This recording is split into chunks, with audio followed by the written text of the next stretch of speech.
La régie qui a encore joui, sachez-le. Hein. Mais en même temps, c'était clean. On ne peut que dire bravo à la régie. Clean. ouais. C'est pas clean, ça lag, merde. Hop. Mais la musique elle lag. Bon, du coup, Louis, tu vas nous Putain, parler ça. de la NBA. Tu pourrais déjà nous expliquer qu'est-ce que c'est la NBA?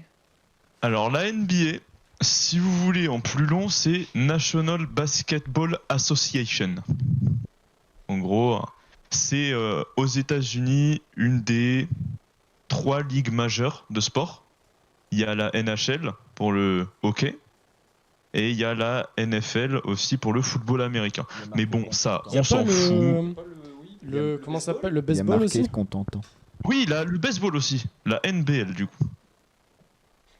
Ils se font pas chier, c'est à peu près toujours pareil. Je suis flou, Il est flou. Il est flou. Oh, il y a même plus. je ne suis plus flou. Incroyable. Tu es de retour. Du coup, oui, il y a aussi le baseball avec la NBL du coup. Toujours le même type de nom, ils se font pas chier, mais bon, je les comprends. C'est comme nous avec Fédération Française de Foot. Tu mets plein de F, F, F, F, F, Tu fais F, F. fédération, c'est ça. ouais, c'est ça, frère. Tu mets Fédération Française, FF fini. machin, bon. Bastien, du coup, est-ce que c'est toi qui as mon diapo du coup? Ou Oui, je me le c'est fais moi qui moi-même? contrôle, c'est moi qui contrôle. Voilà. Voilà, ça c'était le petit début. Nous serons tes mains. Exactement. Maintenant, une fois que ça c'est fait, on peut parler. Qu'est-ce que c'est le basket exactement? Un petit rappel de comment ça se joue et tout ça. Du coup, le basket, il y a c'est 2 équipes de 5 sur le terrain. Il y a 7 joueurs ou 8 joueurs sur le banc. Il y a 5 postes. Le meneur, l'arrière, l'ailier fort et le pivot. Chacun a un rôle spécifique. Le meneur, bon, c'est pas compliqué, il organise le jeu. C'est celui par qui en général ça va à peu près tout le temps passer. Ça va être aussi un des rôles de l'arrière. L'arrière, lui, ça va plus être avoir un bon tir de loin. En général, on se débrouille. Et une bonne percussion, tout ça, classique. L'ailier fort, ça va être amener du niveau de jeu à l'intérieur, dans la petite zone blanche, là, entre la zone blanche et la zone qui est un peu plus sombre au milieu. Et le pivot, ça va être prendre les rebonds quand il y a des tirs ratés. En gros, c'est ça. Et mettre des paniers pas très compliqués. Yes. Si je me rappelle bien, le pivot en général c'est le profil le plus grand. Hein. C'est ça. C'est là où t'as les plus grands géants. Parce que c'est littéralement les mecs qui récupèrent le ballon dès que t'es au niveau du panier, ils te font. Soit ils le remettent dedans, soit ils le récupèrent. C'est ça. Typiquement, il y en a un qui est assez connu parce qu'il a quand même une sacrée tête et il peut t'attraper la tête avec sa main très facilement. Qui joue à Dallas, qui s'appelle Boban Marjanovic, qui doit faire genre 2m20, C'est pas le mec qui joue dans John Wick 3? peut-être. Parce qu'il y a un basketteur dans John Wick 3 et sa main littéralement attrape toute la tête de John Wick et ils font un fight. Et John Wick le tabasse avec un livre, c'est magnifique. C'est une possibilité. Et je pense que c'est lui, c'est un. En plus, il est d'Europe de l'Est. Ouais, c'est sûr, c'est Ouais. lui, il a un accent de l'Europe de l'Est dans le film. Bah, il est dans John Wick 3, ce mec-là, voilà. Ok. Et c'est un gars qui, lui, par contre, a un rôle. Et comme il est très. Et en général, quand t'es très grand, t'es pas très adroit malgré tout, par rapport à la taille et les gestes à faire. Et c'est plus le genre de joueur qui va motiver les potes sur le banc et qui de temps en temps aura quelques minutes de jeu, quoi. Et Moins de typiquement, cardio aussi, non? Le cardio, quand t'es grand, c'est dur aussi, non? Si, aussi. Et typiquement, ce gars, je voulais le prendre un exemple pour un pivot parce que, genre, ce gars peut dunker en se mettant juste sur la pointe des pieds. C'est incroyable. Sachant que le panier, comme bon, on l'a dit tout à l'heure avant que le live commence, est à 3,5 m de hauteur. Il a juste à faire un petit saut et c'est bon. C'est un truc Alors de qu'il y fou, en a certains, un dont je parlerai plus tard, mais bon, vers la fin, qui lui fait 1m91 et peut te dunker très facilement. Mais lui, on en parlera plus tard. Et du coup, après les postes, il y a bien sûr 24 secondes pour tirer. Parce que bah sinon c'est long. Et ça par contre j'y viendrai très rapidement. Pourquoi c'est apparu cette règle-là? Grâce à un match spécifique. Un match de la honte. On peut l'appeler comme ça. Mais du coup il y a 24 secondes pour tirer, pour forcer à dynamiser le jeu, pour pas rester en mode on garde la balle tout le temps. Et on vous baise quoi. C'est tout. Petite question, Et après, bah, ça bien c'est les règles Oui. de la NBA ou c'est les règles... Parce que... Non, ça c'est des règles globales. Ok. C'est les trucs que tout le monde a. Parce qu'il me semble qu'ils ont des règles spécifiques, enfin, tu nous en parleras sûrement. Bah, c'est en fonction des championnats, genre par rapport aux championnats européens qui sont gérés par la FIBA et la NBA, c'est des distances de pagne, des distances de la ligne à 3 points, des petits trucs comme ça, mais c'est pas énorme les différences. Ok. Et bien sûr à la fin, une balle orange. Parce que bah, tu fais pas de basket sans ballon. C'est ça. Comme il le dit dans le chat, c'est 24 secondes à partir du moment où ton équipe elle touche la balle. C'est ce qu'on appelle une possession. Et la balle, elle est orange parce que c'est comme au foot et il faut pouvoir le différencier pour les caméras. Genre, c'est noir et blanc parce que c'est plus simple à voir la caméra, ou est-ce qu'il y a vraiment, genre, ils ont dit on prend un truc orange, Au orange c'est début, orange. c'était des balles en cuir, mais genre avec du bon cuir. Et Ça doit venir de là, hein. pourquoi ils ont gardé cette couleur orange, je ne sais pas. Mais tu verras, il y a un championnat, un moment qui a été créé vers les années 70 où ils avaient une balle Une autre qui était bleue, orange et rouge. Ah, Oh. je crois que je connais. Ça me dit un J'ai déjà dû la voir, ouais, mais Ça me dit un Tu truc. as déjà dû l'avoir. j'ai déjà dû la voir. Ouais. Ouais, c'est fort possible. Mais du coup, après cette petite Au introduction sur Décathlon le du basket, coin. les origines de la NBA. À la base, il y avait plusieurs petits championnats aux États-Unis de basket, comme il y a eu dans d'autres sports, où il y avait le premier qui a été créé, la Basketball Association of America, ou la BAA, plus simple, des 3 lettres, qui a été créée en 1946, qui avait sa petite popularité, ses franchises, oui.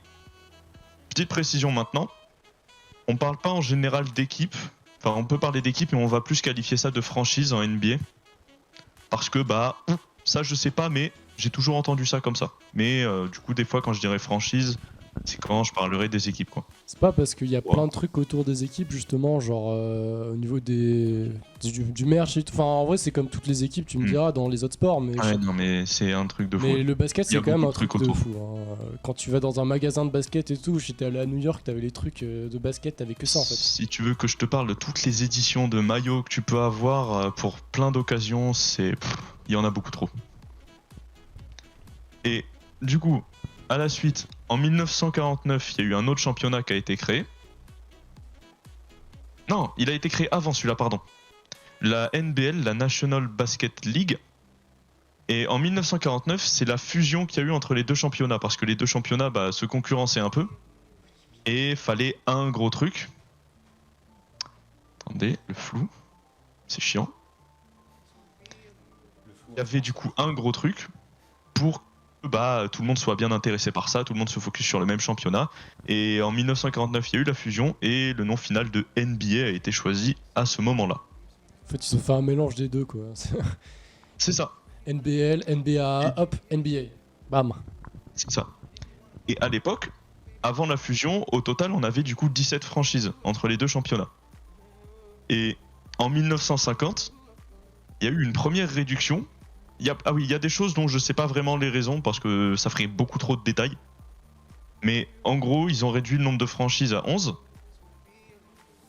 Et ensuite, en 1955, ils ont encore plus réduit, il y avait plus que 8 équipes. Mais ça n'empêchait pas d'avoir un nombre de matchs assez conséquent et un championnat intéressant. À 8 équipes, ça paraît peu quand même, il y en a. Oui, c'est très peu. Aujourd'hui, on en a 30. Ouais, voilà. J'avais demandé combien, ouais. Oui. Aujourd'hui, il y en a 30. Et ça a réaugmenté au fur et à mesure des années. C'est Avec un, le temps, il y en a plein qui sont arrivés. c'est un truc qui est ouvert d'ailleurs, genre si t'as l'argent et que tu peux rentrer en NBA ou ça marche comment? Alors, si tu as l'argent, tu rachètes une franchise. C'est Ok. une ligue fermée. Il n'y a pas de montée et de descente. Ok, d'accord. Mais il y a un fonctionnement qui fait que si t'es. En vrai, je peux en parler maintenant. Parce que je me souviens, j'ai pas prévu de truc dessus, mais je peux en parler parce que c'est intéressant. Il y a un système de loterie et de draft. En NBA, la draft, en gros, ça va être le moment de l'année, quand la saison est finie, où les équipes vont pouvoir choisir, dans un ordre précis, les nouveaux joueurs à recruter. Et plus t'es mal classé, plus t'as de chances de pouvoir avoir le premier choix et donc choisir le mec qui est annoncé comme le meilleur, quoi, en fonction des besoins de ton équipe.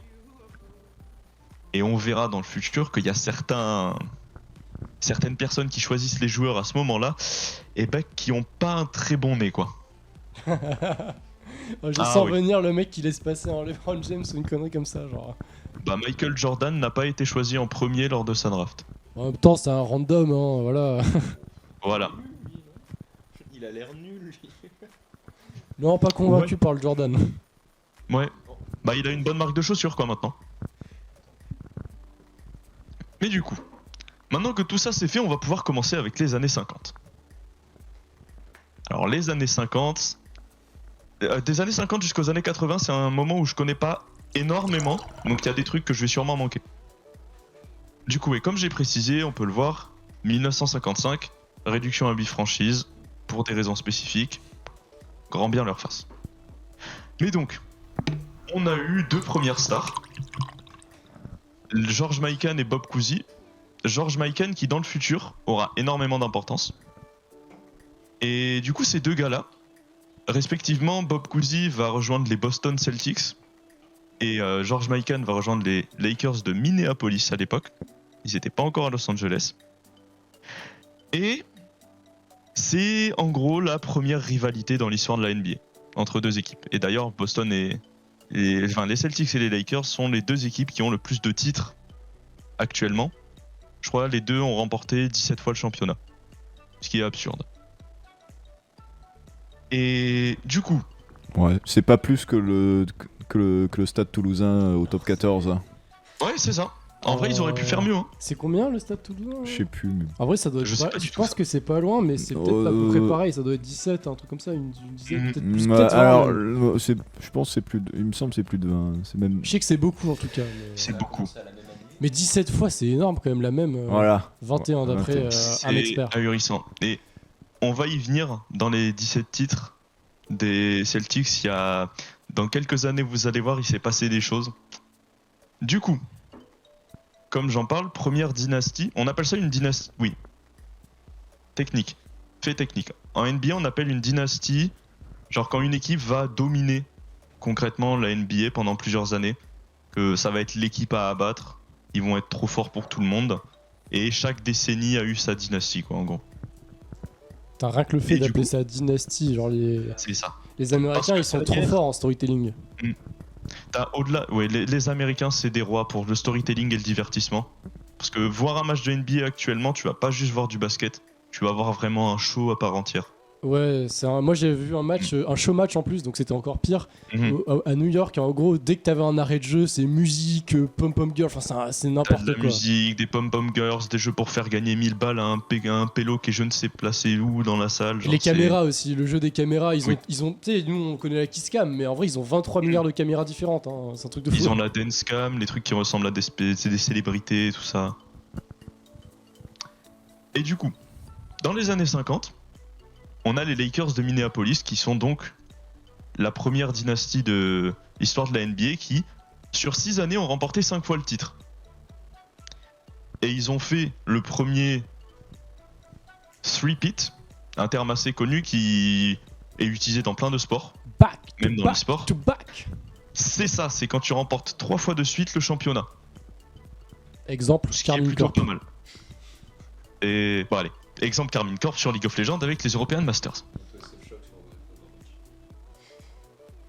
Et du coup, ça a été les années 50, il s'est passé ça. Rivalité entre les Lakers et Boston. Les Lakers ont dominé les années 50. Jusqu'à l'arrivée d'un monsieur Bill Russell en 1956. Parce que monsieur Bill Russell, il rejoint surtout une équipe où il y avait déjà Bob Cousy, qui était déjà un très gros joueur. Et les deux ensemble, ça a fait un carton. Tu peux passer aux années 60. Mais pourquoi ma caméra est floute? C'est embêtant. Bon, c'est pas C'est terrible. bien grave. Bon, après ça va. Là où hein. je dis que ça devient intéressant, c'est que on a dit les 5 titres en 6 ans des Lakers. Mais est-ce que vous voulez que je vous parle des 11 titres en 13 saisons des Celtics? En 13... Attends, donc ça veut dire que là ils ont joué 13 saisons, ils ont perdu que 2 fois. Sur 13 saisons, c'est 11 fois Boston qui a gagné. Oh, mais c'est Sachant que Ils ont dû finir deuxième les deux autres fois. en 1958 et 1967, ils n'ont pas gagné. Ça veut dire qu'entre 1959 et 1966, ils l'ont gagné. Mais donc là Sur toutes ces années-là de suite. c'est même pas un tripit là, c'est un... C'est 9 saisons de suite. C'est ridicule. On va pas se mentir, je vais être honnête maintenant, ça n'est jamais arrivé depuis. Le max qui a été fait, il me semble, c'est 3 ou 4. 3 plusieurs fois, 4 je crois une fois, mais c'est jamais arrivé. Autant ça n'a pas de sens. Il y avait la règle des drafts ou je sais pas quoi là déjà pour que les joueurs forts changent de... Oui, c'était déjà mis en place. Et ils ont quand même réussi à faire autant de back-to-back. C'est un truc de fou. Bah parce que les mecs étaient juste trop forts, quoi. Genre c'est... Il y Là, avait c'est- trop de talent et en face, bah, c'est une époque où il n'y avait pas encore énormément de stars. Et donc si t'avais des superstars dans ton équipe, bah t'étais bien, quoi. Ouais, Et en je vois. parlant de superstars, il y a 4 mecs plutôt forts qui sont arrivés dans ces années-là. Du coup, bah, Bill Russell. On voit aussi Jerry West, Oscar Robertson et Will Chamberlain.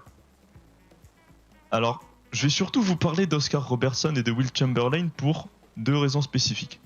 Oscar Robertson est allé aux Bucks, qui est une franchise très connue aujourd'hui grâce à un certain joueur grec, Ça me mais parle. qui, lui, est un meneur de très grande qualité, qui a été un des maîtres du triple-double. Est-ce que ça parle à quelqu'un le triple-double? Nope. Non. En gros, au basket, il y a les points, les rebonds, les passes décisives, les interceptions et les contres. Avoir un triple-double, c'est avoir au moins 10 unités dans 3 catégories sur le même match. Donc en gros, 10 points, 10 rebonds, 10 passes, t'as un triple-double. Ah, c'est ça, les Voilà. stats de fin de match qu'on voit.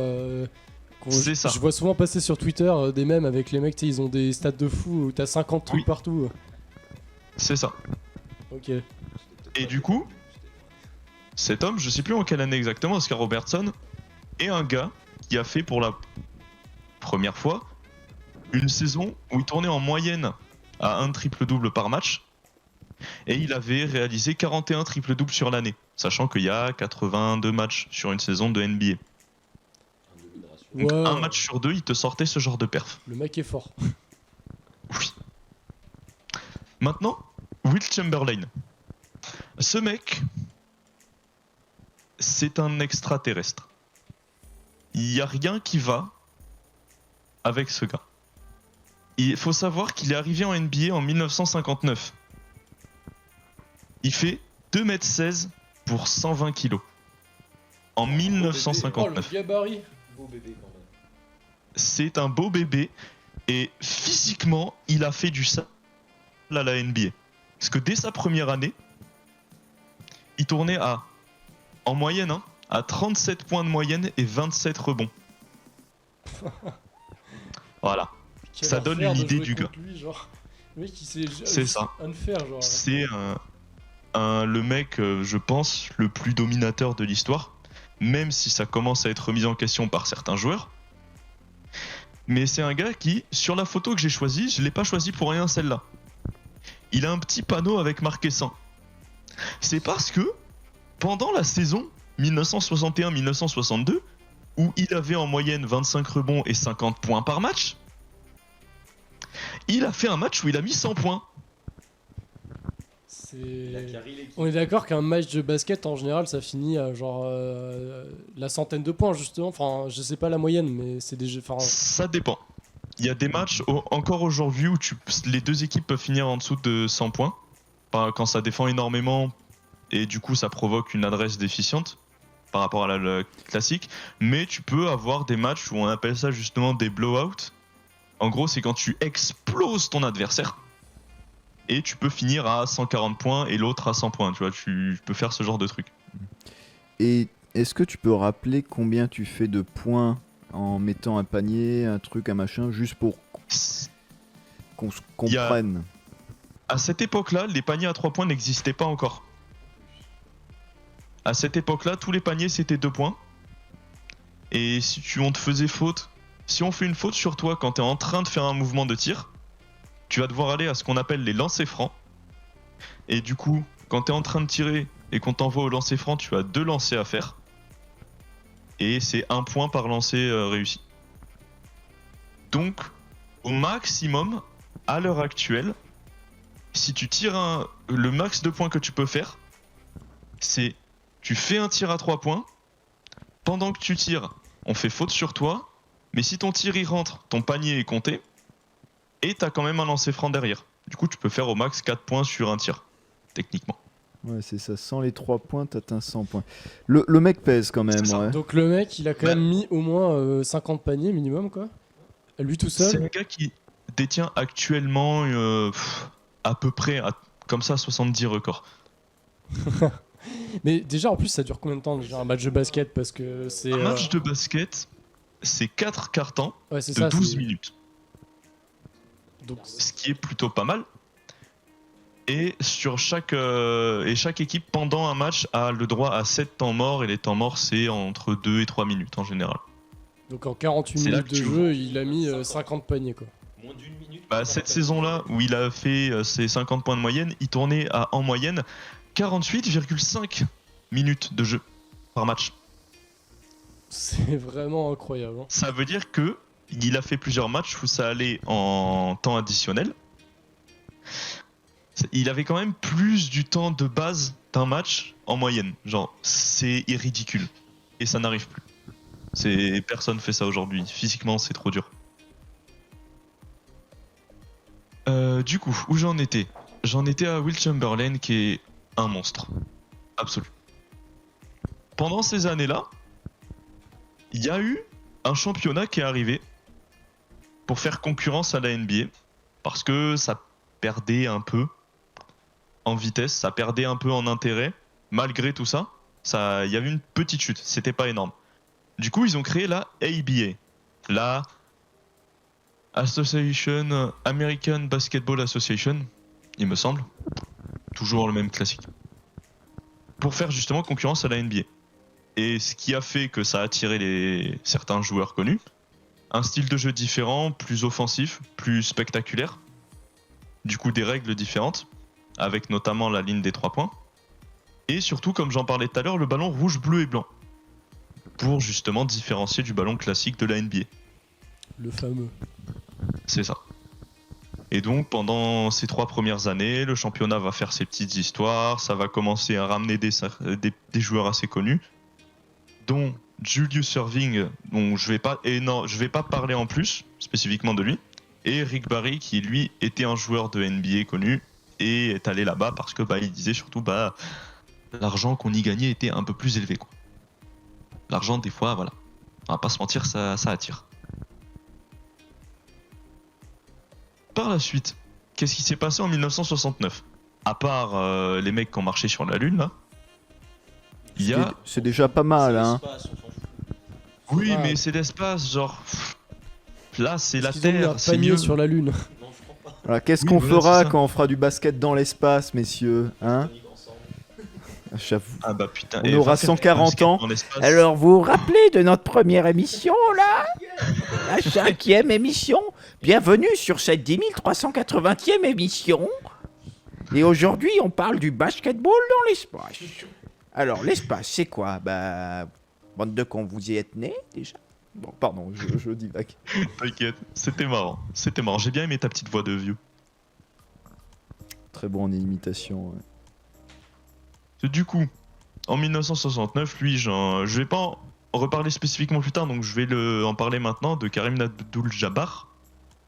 Bah si tu peux passer aux années 70, parce que j'en parlerai un peu plus dans les années 70.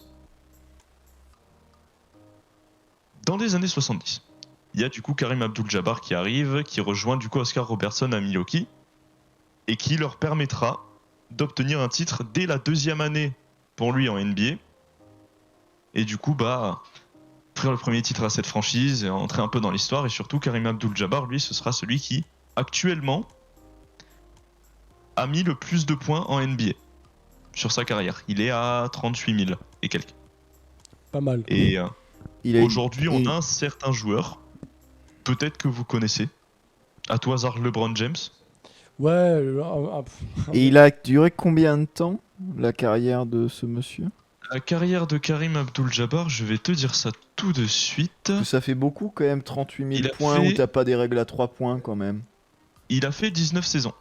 Mais s'il jouait dans la ABA, il y avait les 3 points, non? Non, il jouait pas en NBA, mais justement, les Ah, il 3 jouait points, pas en on NBA. va y arriver très très vite en NBA. Bon, Dans ça- la ABA. Dans la ABBA. Un jour, je ferai une chronique sur ABBA, ça sera mon rêve.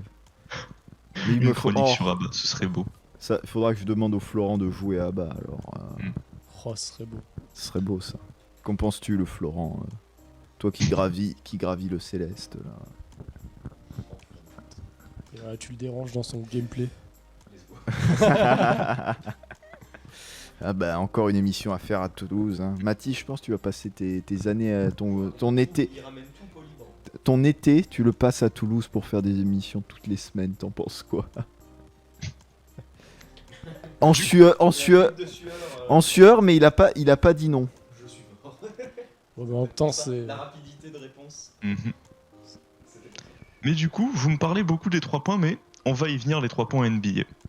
Parce que du coup, bah, avec le championnat concurrent, la ABA, mais qui est un peu en perte de vitesse par rapport à la NBA, par rapport à l'intérêt que les gens y portent, parce que les gens y portent de moins en moins d'intérêt, et il y a des grosses stars en NBA quand même, un peu plus balèzes que dans l'autre championnat, on va pas se mentir.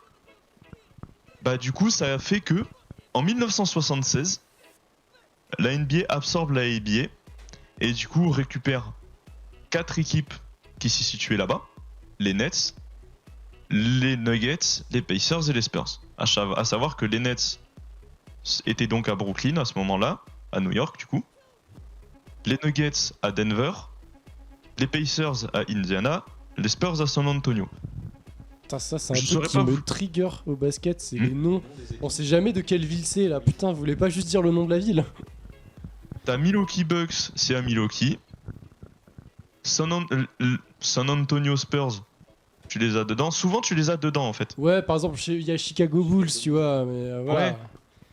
Oui, c'est ça. Et du Oh. coup, avec 4 franchises en plus, entre-temps, c'est pas précisé, mais il le précisait pas vraiment quand j'ai fait mes recherches. Il y a eu une augmentation de franchises, de plus en plus d'équipes. Et du coup, à ce moment-là, on arrive à 22 équipes. Ce qui commence à être pas mal, à rajouter plus de confrontations, à créer plus de rivalités. Surtout à New York, du coup, vu qu'il maintenant il y avait déjà les Knicks à l'époque, une franchise légendaire. Et il y a les Nets en plus dans la même ville. Ça rajoute un peu de piment. On arrive ensuite, et oui, dans les années 70, il se passe pas grand chose. Il n'y a pas grand chose de spécial à noter, à part Boston de temps en temps, les Lakers qui font 2-3 trucs, 2-3 autres franchises qui font une grosse saison. Mais là où ça devient intéressant, c'est la fin des années 70, quand on a messieurs Larry Bird et Magic Johnson qui arrivent lors de la même draft. Et ça, c'est pas mal, parce que c'est quand même un niveau colossal qu'ils ont, les deux bougs. Ils vont créer une nouvelle rivalité entre ces deux franchises pendant une nouvelle décennie. On a eu les Boston Lakers dans les années 60, là on les a dans les années 80. Transition années 80. Ouais, je C'est suis bon. je suis comme Mathis, t'inquiète. Ah, je vois l'arrivée d'un petit Moi, joueur pas très je connu, comprends là. pas les transitions. On va y venir un à ce certain petit joueur Michel. très connu. Le Michel. On connaît bien Michel. Du coup, tout ça, ça fait que plus en plus de stars qui apparaissent, ça met de plus en plus d'attrait à la NBA, de plus en plus de gens le regardent rien qu'aux États-Unis, et ça commence à être diffusé dans pas mal de pays à l'étranger. Faut savoir qu'aujourd'hui, c'est diffusé, si je me trompe pas, dans 200 pays dans le monde. C'est une dinguerie. Oui, sachant qu'il y a environ, je crois, 230 pays dans le monde. Ouais, ça fait beaucoup. Enfin, je sais pas si c'est 200, mais c'est diffusé en au moins 160-170 pays, tu vois, genre. Ce qui est déjà énorme. Ah, c'est peut-être ça. Il y a peut-être 200 pays dans le monde C'est et il y a plus. 170. C'est ça. Ouais, Je sais non, plus. j'ai peut-être un peu abusé. D'ailleurs, Et en bon, France, tranquille, c'est les États-Unis. en France, si tu veux regarder la NBA, ça marche comment? Alors, tu peux regarder soit sur beIN Sport, ils ont pas tous les matchs, mais ils en diffusent pas mal. Soit, tu peux faire ce que moi je fais avec mon frère. Avant, regarder sur des sites pas officiels, Lego, mais qui marchaient quoi. très bien. Mais maintenant, on s'est résigné, on s'est dit, c'est quand même bien de pouvoir tout voir avec un stream de qualité, aucun bug et des stats en plus pendant les matchs en direct. Tu peux acheter ce qui s'appelle le NBA League Pass, que tu as sur leur site internet. Tu as plusieurs tarifs, à l'année en général c'est plus intéressant toujours. Soit tu peux regarder juste les matchs de telle équipe, soit de deux équipes, soit de tout. Et ça nous coûte genre, avec les tarifs français, 30 euros par mois, mon frère, à deux. Mais tu peux tout regarder, t'as On peut plein de regarder reportages tout. en plus, t'as Ouais. plein d'analyses, t'as tout. Ok. Ouais. Pour garder des tout, magouilles. en vrai, c'est pour. C'est faire encore. En je vrai, trou- ça je va. trouve Pour ça. tout ce que pour tout ce que t'as de disponible, c'est vraiment honnête, je trouve. Ouais, j'ai pas. Si t'es passionné, ça. Si t'es passionné pour Mhm. 30 balles par mois, c'est. Enfin, C'est ça. sachant que c'est vraiment ta vie, Puis, c'est. au pire, t'as les tarifs. Si tu suis qu'une équipe, j'imagine c'est moins cher. Ouais, si tu C'est suis. Ça, je pense, c'est vraiment une bonne idée, faire un truc où si tu suis qu'une équipe, bah t'as que les matchs de cette équipe, et c'est vraiment bien. Voilà, tu vas regarder que les Lakers. Tu C'est ça. Tu peux faire ça. Oh, bah, Après, tu peux toujours douiller parce que au moment où on allait le prendre, j'ai regardé comment ça se passait. Tu peux douiller avec des histoires de VPN, te mettre en Inde et prendre le tarif indien et ça te coûte 30 balles à l'année. Ouais, il y a toujours des trucs comme ça, mais. Il y a des magouilles comme ça, mais bon, on se dit, on va rester safe, on va faire le truc en France, pas de problème. Puis il faut soutenir la ligue, quoi. C'est pas très connu, ils ont besoin d'argent. Ouais, C'est ça. Ouais, que ils c'est ont vrai que beaucoup besoin 30 d'argent, dollars en c'est faux. Inde. D'ailleurs, oui, en parlant d'argent, Ah bah oui.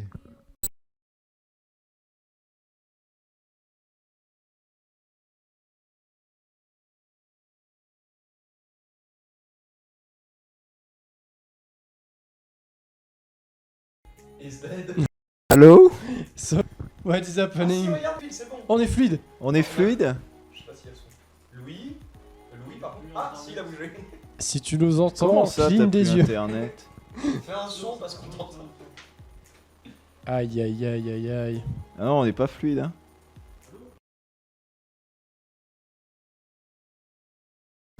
Oh On bordel. n'a pas tapé dans la box quand même. Que se passe-t-il? Mon dieu. Attends, je vais voir sur mon téléphone. C'est revenu, On est live. Attendez, le chat, s'il vous plaît, par pitié. Aidez-nous. Dites-nous, Allô? Allô? dites-nous ce qui se passe.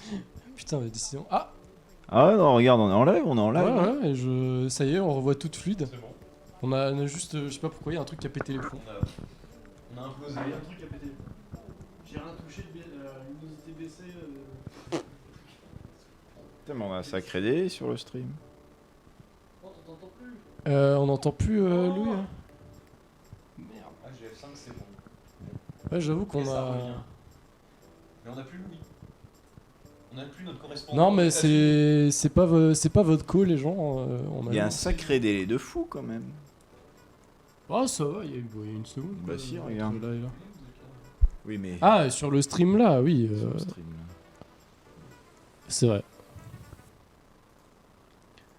Bah après, le délai, bon. Pas très. Putain, mais c'est terrible, on a perdu notre chroniqueur NBA là. Ouais, putain. On était dans les Oh. années 80 là et voilà. T'as vu ça? Oh, Ah ouais, le tram de Grenoble. C'est quelle ligne juste? Ah! Oh! C Université. On a des échos de. Attends. Allô? C'est bon, on Oui. t'entend.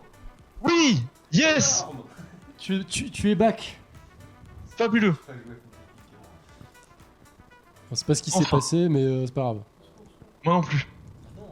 Alors on a eu un lag bizarre. Je pense qu'on a pris des ondes radio des extraterrestres de l'espace. À mon avis, ça, c'est les astrologues qui se vengent. Ah, c'est les astrologues. ouais, Elles ont c'est- pris- Ah, excusez-nous. On a fait de la diffamation. On ne Ah, on recommencera s'est plus. attaqué à la mauvaise communauté. Hein. Ouais. Puis en plus, on a les. Tu sais, avec les vaccins et tout, ça fait de l'interface. Ah oui, c'est vrai. Vous êtes 5G vous sur vos téléphones ou pas? Non. J'ai Non, moi non 4G. plus. Ouais, 4G. Ils m'ont filé 100 gigas en plus gratos, j'ai pris. Oh bah parfait. Voilà. hein. Oui, nous ça. Alors le stream pour information, on a eu un petit truc technique. Ouais, ça a sauté. On sait pas trop pourquoi. Vous me entendez là ou pas? Ouais, t'entend, on t'entend. Mais C'est parfait. attends, bon. attends avant de reprendre ta chronique, Ouais, mon cher. t'inquiète. On meuble. Je on vous laisse meuble. régler les On problèmes. te donnera le top dès qu'on aura ton diapo, ça va être incroyable. Excellent. Mais en vrai, Louis, c'est vraiment quand même intéressant parce que la NBA et tout, du coup, ce pack à 30 balles, en fait, t'as vraiment tous Mhm. les matchs et tout. Et est-ce que t'as les matchs aussi en rediffusion et tout, par exemple? Est-ce que parce que toi, tu veux les voir en direct, mais est-ce que par Ouais. exemple, si on peut, ouais, t'as le replay, genre tu vois, par exemple. T'as accès au replay de certains matchs, t'as accès au replay des finales NBA de pas mal d'années d'avant. T'as accès à vraiment des trucs un peu plus anciens et c'est très très rentable au final. Genre, pour tout ce que t'as, pour tous les petits reportages qu'il y a, tous les replays d'anciennes années, c'est vraiment intéressant. Le travail d'archivage, c'est vachement cool, hein, ça. Parce que y a plein de sports où c'est impossible de retrouver des vieux matchs Ouais. classiques, c'est un enfer. Et vraiment, ça fait plaisir, ça. Hop là, il y a Puis le matos qui surtout m'a dit que que le c'était long. service de streaming est de très bonne qualité dessus, donc ça aide beaucoup. On va pouvoir reprendre la Ouais, chronique. ouais. Veuillez nous excuser. Fabuleux. Dans les années 80. Voilà, l'astrologie, nous inviterons un astrologue, ne vous Ils inquiétez pourront se pas. défendre, évidemment. Ils pourront se défendre. En vrai, ça pourrait être drôle, hein. Non, pas drôle, intéressant. Après, moi, j'en connais pas, malheureusement. Mais voilà. Moi non plus. Ma sœur, à un moment, elle y croyait, mais 195 je pays lui cassais les reconnus par couilles, l'ONU. Ok. Elle est quoi, ton sœur? Ok. Cancer. Cancer. Ah ouais, t'es quoi toi? Bélier. Bélier aussi. Ah ouais. Ah bah voilà. Moi je Moi, je suis... suis vierge. C'est ça. Moi je suis né Sagittaire, donc Sagittaire je trouve ça impose quand même. Donc, Allez, recentrons-nous. excusez-nous, la NBA tout de suite sur vos écrans. Encore dit, ça ferait le sujet d'une bonne chronique. Oui. Du L'astrologie ferait le sujet d'une Est-ce qu'on a le diapo ou pas? Ah voilà, on a le diapo. Incroyable. Mon ordi n'est pas mort. Parfait. Il fait un peu Petit chaud, c'est regard. ça? T'as ouvert, là? Excellent. Ouvre, Parfait. Ouvre ma chambre pour qu'il y ait du courant. Super nickel. Est-ce que, juste, vous pouvez. C'est possible que vous remettiez la cam comme vous avez fait sur Discord, que je puisse revoir le truc en direct? Ah, oui. Elle le fait là, Régie. Ça arrive. Ok, nickel. Ha, ha, Oui, ha, Quentin, ha, ha, ha. je suis vierge. Énorme. Eh, c'est. Wow. Je vais devenir un mage noir bientôt. Intéressant, on voit ton Ouais, Discord. t'as de la marge, non C'est quand même 30 ans. Ah, il y a plus de Louis. Eh, Au lieu de le mettre, on l'enlève. On il a a plus. parlé mage noir, il est devenu noir. Hop là. Terrible. Peut-être. Ah. Ah, on a des C'est pro- Discord qui troll. on a voilà. des problèmes Discord, faut veuillez savoir nous que excuser. Discord, on aime bien, mais. Hop là. Est-ce que mon cher Maxime Maxence Billy, tu pourrais aller ouvrir la fenêtre dans ma chambre s'il te plaît? Ouvrir la fenêtre. Oh, quelle émission, quelle émission. Que de Veuillez nous rebondissements. excuser, nous faisons un peu d'air. Ah, il fait chaud hein, sur Grenoble. Je sais pas chez vous, mais peut-être qu'aux Ah, je suis en États-Unis, train de il fait mourir, moins moi, chaud. dans ma chambre. Ouais, nous, en vrai, moi je trouve que ça va. Il y a les voisins qui font les cons. Moi je trouve que ça va, fait Il fait chaud, bon, mais- il fait un peu chaud, on sue un peu, mais ça va. On Mais n'est je pas pense encore dans que- la souffrance. Voilà, je pense que si je J'en profitais pour travaillais boire, sur hein. cette température, j'en aurais un peu ras le cul. Et je pense que les PC, on en a un peu. sont- Parfait. C'est parfait, j'ai la cam Discord, c'est nickel, bravo à la régie. Oui. Eh oui, Le mais- retour, incroyable. Allez, Bon, C'est reparti. La suite. La vache du chaud. sans transition. Bah, la l'ordi vache. aussi est chaud. il est chaud. Il est chaud là. Ça arrive. Hein. Aïe aïe aïe. Eh oui. Je sais plus quoi dire. Et stream. Mais du coup, ouais, même s'il n'y a pas le diapo, je peux quand même continuer Ouais, à parler vas-y, un tu peu. peux continuer à Vas-y, parler. vas-y. hein. C'est pas bien grave. Du coup, je parlais de Larry Bird et Magic Johnson. Faut savoir que ces deux gus, sur les années 80, avec leurs équipes respectives, ils ont pris 8 des du coup 10 titres disponibles. Du coup, si tu comptes à peu près bien. Dont Larry Bird qui a fait ce qu'on appelle lui aussi un three-peat. On a gagné 3 de suite. 3 titres, 3 fois d'affilée. Respect. Voilà. Quelques petites anecdotes sur ces deux joueurs. Magic Johnson, au-delà du fait d'être un joueur incroyablement beau à voir jouer, c'est surtout aussi le premier joueur de basket américain, il l'a fait après sa carrière, à annoncer être atteint du sida. Et Ah. c'est le premier à l'avoir fait, même hors carrière et tout ça. Genre, Je crois à la qu'il fin de est sa dans carrière, un tout ça. C'est le épisode premier South joueur de Park. basket américain à l'avoir annoncé. Et c'est quelque chose qui a fait énormément parler.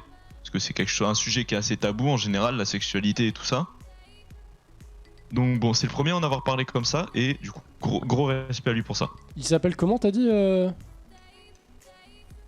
Magic Johnson, je sais plus si c'est son nom exact, Ok. C'est Mais, lequel là? C'est celui à. c'est comme ça qu'on le connaît. C'est celui de droite celui ou de de gauche? droite. C'est celui de droite, celui qui joue Ok. aux Lakers. Bah, je suis quasiment sûr qu'il est dans un épisode de South Park sur le sida. Un épisode où Cartman fait que de répéter, j'en suis plus que Oh, ça sûr, j'en suis m'étonnerait même pas. séropositif. Et où la solution pour m'étonnerait se pas. guérir du sida, c'est de faire mixer du fric et de se l'injecter dans les veines. Voilà. Mais bref. Ah, ça casse les couilles, South Park. Ah là là, terrible. Bon, du coup. Et alors que les petites anecdotes sur Larry Bird, lui, c'est différent. C'est un mec, niveau trash talk, c'est un gars, il pouvait tout se permettre, parce que bah derrière, il le faisait. Typiquement, pendant le All-Star Weekend, qui a lieu en général en février, ou qui rassemble les meilleurs joueurs de la NBA, il y a un truc qui s'appelle le concours à 3 points, où t'as 5 mecs en général qui ont 35-40 secondes pour tirer un total de 20 tirs. Non, 25 tirs à 3 points sur différents endroits. Et lui, il l'a gagné une ou deux fois et il y allait bah en tenue d'échauffement avec encore la petite veste et tout ça, même pas en maillot, et il les explosait à chaque fois. Pas mal. Mais le trash C'est talk, aussi un gars- truc de fou. C'est ça. C'est un mec qui il te dit un truc, il le fait. C'est aussi un gars qui, avant un match, il disait je vais mettre tous mes tirs de la main gauche. Il a mis 40 points ce jour-là. Mais c'est un malade. C'est un gars, il te dit un truc et il t'explose derrière, il te dit bah je te l'avais dit. Mais ils aiment trop le Genre, trash talk typiquement dans la NBA. Oui, c'est ça. Et c'est un truc que j'aime bien en vrai, en général, le trash talk, genre, tant que c'est pas juste de la violence, tu vois, en général, tout sport, tout truc confondu, tant que c'est pas juste pour insulter, tant que c'est juste pour provoquer dans l'esprit sportif, tu vois, ça va, tu vois. Ah mais ça donne des trucs légendaires. C'est pas C'est ça. Michael Jordan qui a des vidéos de ouf, il est en train de fumer un cigare dans un vestiaire avant un match. Genre l'irrespect Michael du Jordan, mec. c'est un bon aussi. Genre le mec est là, il fume un putain de cigare cubain dans le vestiaire, et il va jouer le match dans 10 minutes, et là en mode, il fait une vidéo, il dit Oui. je vais vous exploser, tu vois. Et il les explose. C'est ça le mien. Mais un petit dernier exemple de trash talk de Larry Bird, sur un match qu'il jouait avec Boston, ils étaient menés de 1 ou 2 points, et il restait genre 3 secondes de... Ils avaient 3 secondes pour tirer, et il dit à un mec en face qui défendait sur lui, défends plus proche de moi, parce que sinon je vais prendre un 3 points, et je vais le mettre. Qu'est-ce qui s'est passé? Il a pas On lui fait la passe, il prend le 3 points, il le met. Il va voir le gars, il lui dit je t'avais dit de mieux défendre sur moi. C'est le c'est genre un de mec gamin. qui pouvait. C'est le genre de mec. mec qui ouvrait sa gueule, mais tu pouvais rien dire parce que le mec était trop fort et il faisait ce qu'il disait derrière, quoi. Genre, c'est Ouais, respect. Hein. assez stupide. Et donc, déjà, rien qu'avec ces deux-là, ça commençait à faire monter en puissance la NBA, avoir de plus en plus de stars. Il y en a d'autres que j'oublie, mais compliqué de parler de tous les mecs. Je prends vraiment les plus gros. Mais du coup, oui, en parlant de stars, 1984, Michael Jordan, qui fait ses débuts en NBA. Qui n'est pas sélectionné en premier, comme je vous en ai parlé dans la draft. Mais bon, on n'a pas tous le même nez, quoi. 1985, événement pour la France. La diffusion de la NBA commence. Et ça, c'est incroyable. Un an après l'arrivée de Michael Jordan. Tout est Comme lié. de par hasard. Tout est lié, ouais, en effet. Ensuite, pendant les années 80, bah, comme je vous l'ai dit au début, domination de Larry Bird et de Magic Johnson. Mais en 1988, on a des franchises, dont une qui deviendra assez légendaire quelques années plus tard. Enfin même, beaucoup d'années plus tard, plutôt. Le Miami Heat et les Hornets de Charlotte en 88, puis le Magic d'Orlando et les Timberwolves de Minnesota qui arrivent en 89 eux deux. Les années 80, résumé, montée en puissance de la NBA, de plus en plus populaire, des gigastars qui sont là. Mais c'est à partir vraiment des années 90 où là, ça va prendre une autre dimension. Transition années 90, magnifique. C'est la fin des ères de domination. Pourquoi?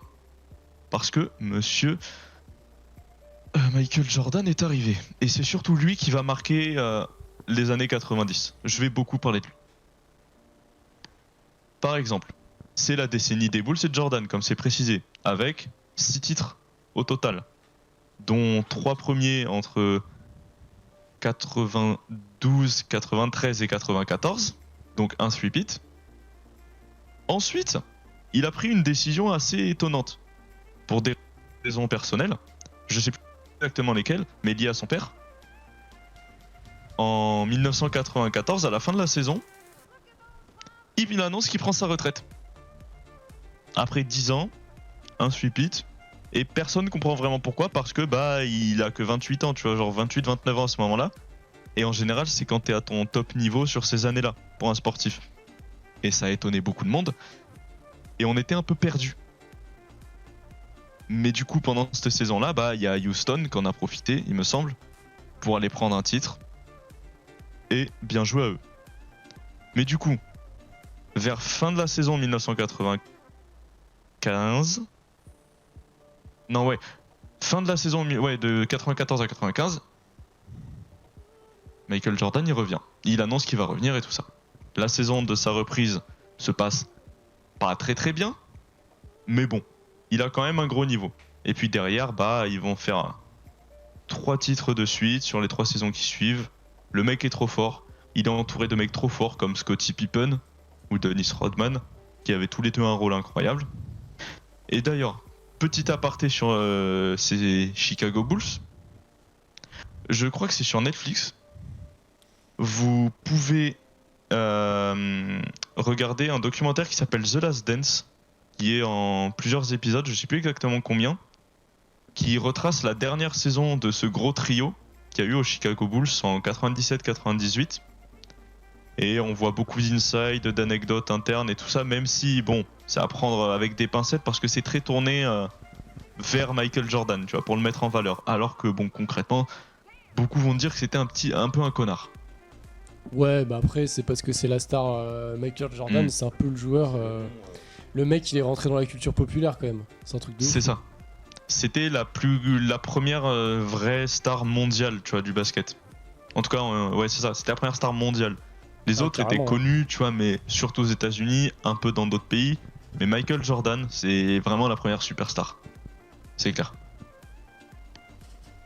Et comme le dit notre cher studio RVNco là, dans le chat, il est en vrai, oui, c'est un truc que j'ai oublié de noter. Pendant sa première retraite, il a tenté une carrière de baseball. Il aurait pu, mais il a préféré après derrière continuer sur le basket. Mais il s'en sortait ok en vrai au baseball. Sans rigoler, j'aurais pu quoi. Genre, en vrai, il aurait pu, ça aurait pas été un joueur fou, mais ça aurait été ok. C'est déjà ouf en vrai qu'il aurait pu quoi. Oui. Oui. C'est déjà incroyable. Le monstre, mais il avait pas une mentalité de fou, genre au niveau grind set, tu vois, genre ça devait être... Ce mec était un grand malade de travail, un grand malade de motivation. Beaucoup te disaient, justement dans ses coéquipiers, tu vois beaucoup d'interviews où ils te disent ouais, c'était un connard, c'était vraiment un trou du cul dans comment il se comportait, tout ça. Mais il faisait ça à sa façon. Genre en gros, c'était pour motiver ses potes, tu vois, il leur parlait mal des fois, mais derrière ça les provoquait, ça les énervait, il voulait juste les pousser au maximum quoi. Ouais, mais peut-être pas la meilleure des manières, mais ça a marché. En vrai, j'en ai beaucoup entendu parler de lui pour le fait que il avait des qualités sportives mentales surtout, genre au niveau coach. Tout le monde fait des citations de Michael Jordan pour le coaching, enfin c'est la folie quoi. Et respect à Quentin qui a la ref. C'est ça. Du sang rigoler, mais ça c'est autre chose. Du coup, après, pendant les années 90, il y a pas mal de grands joueurs qui sont arrivés, des joueurs connus type Shaquille O'Neal, Tim Duncan, ou encore Kobe Bryant. Peut-être que lui aussi, vous en avez entendu parler. Hein. Ouais, qui est mort dans l'accident d'hélico malheureusement. Qui est mort en 2018 dans un accident tragique avec sa fille et je crois un journaliste et les 2 pilotes d'hélicoptère. Ouais. Kobe que moi je connaissais de CS, genre tu disais Kobe quand tu lui jetais une grenade, c'était... Oui. C'est incroyable. Et du coup, ça c'est arrivé en 2018, sa mort en hélicoptère, et ça a marqué le monde un peu du sport à ce moment-là, parce que quand même c'est un mec qui est dans les top 10 des meilleurs joueurs de l'histoire de la NBA. C'est quand même un mec qui a marqué son temps avec les Lakers, qui a eu 5 titres au total, ce qui est plutôt balèze, et qui a fait toute sa carrière aux Lakers surtout. Un événement intéressant à noter, qui est arrivé plusieurs fois dans l'histoire de la NBA, comme vous pouvez le voir sur la diapo, qui est le lockout de la première partie de la saison 98-99. Alors, vous allez me dire, c'est quoi un lockout? Eh ben moi je vais vous répondre que c'est une période pendant laquelle il y a un conflit entre le syndicat des joueurs et les propriétaires des franchises. En gros, ça se joue autour de problèmes de paiement, de salaire, des trucs qui devraient être plus élevés, des grosses négociations comme ça, mais quand on arrive à là, c'est que c'est très mauvais. Pour dire, quand t'as un lockout, les joueurs ne sont pas payés, puisqu'il n'y a pas d'entraînement, il n'y a pas de match, il n'y a rien, les joueurs sont pas payés. Donc certains, ils vont se retrouver à aller taffer je ne sais où, tout ça, ou alors aller dans d'autres championnats pour jouer pendant ce temps, pour pas tout perdre. C'est une grève en gros. Genre les mecs. C'est ça, Mais c'est à une grève. l'américaine quoi. Et faire une grève aux États-Unis, c'est pas la France. Hein. Tu serais communiste? Attends. C'est ça, ouais. Et du coup, ce lockout cette année-là, sur cette saison, a fait que, au lieu de commencer normalement mi-octobre, fin octobre, la saison, elle a commencé que le 6 janvier 1999. Donc il y a beaucoup de trucs qui ont été annulés, il y a eu que 50 matchs cette saison-là. Il y en a combien normalement? Et 82. Et les pertes sont énormes pour tout le monde, genre que ce soit pour les joueurs, pour les franchises, pour les diffuseurs et tout ça, genre ce que ça génère, c'est assez ahurissant et les pertes du coup ont été assez conséquentes. Ouais, j'imagine. Et le dernier lockout à date est arrivé en 2011, mais j'en parlerai un peu plus tard. Mais du coup, les années 90, c'est fin de la domination Lakers-Celtics. Michael Jordan, qui a fait du Michael Jordan, c'est-à-dire injouable, typiquement. Des gros joueurs qui arrivent, qui vont marquer les années futures. Et du coup, ce lockout qui a beaucoup marqué. Et du coup, après les années 90, qu'est-ce qu'il y a? Il y a les années 2000. Ouais. Et les années 2000, c'est là que ça commence à un peu plus me parler à moi. Que forcément, ces années-là, c'était un peu compliqué. Du coup, qu'est-ce qui se passe en premier dans les années 2000? En 2001, il y a eu un changement de règle important qui a eu beaucoup d'effets, surtout sur la défense. Où, si je me trompe pas, parce que là, je pense que j'ai peut-être me trompé. Avant, on faisait beaucoup d'attaques qui étaient surtout centrées sur un mec qui prenait le plus de tirs possible et tout ça. Ce qui a donné lieu à des fois à des choses assez scandaleuses, du genre un mec en fin de saison pour que il ait le titre de mec qui a mis la plus grosse moyenne de points, il a mis 72 points sur le dernier match de la saison. Il prenait tout, ses potes ils jouaient pour lui et tout ça. Et du coup, cette règle qui a changé le type de défense du coup, permettait du coup de défendre un peu comme on voulait, un peu sur n'importe quel joueur, n'importe qui pouvait partir un peu n'importe où en gros. Parce que j'ai pas trop de détails sur ça parce que moi je suis pas très attentif on va dire à la défense. Je préfère beaucoup plus le côté offensif au basket. Je préfère le dire de suite. Et du coup ça a changé du coup pas mal le jeu la façon dont on jouait en NBA. Mais du coup, ça c'était un changement important. Qu'est-ce qui s'est passé ensuite? C'est des années qui ont été dominées par 3 franchises surtout. Surtout 2 à ce moment-là, le Heat c'est pour un peu plus tard. Ça a été dominé par 2 franchises surtout, ouais. Les Lakers et San Antonio. Et qui dit San Antonio, je vais forcément parler de Tony Parker. Oh, notre bon français. Le français. Il y en a pas beaucoup en Qui plus des est- français en NBA. Enfin, qui l'ont fait. Il y en a pas mal en vrai. Mais il y en a certains qui jouent pas énormément, mais il y en a pas mal. Des connus en tout cas, moi je connais que notre Parker, mais.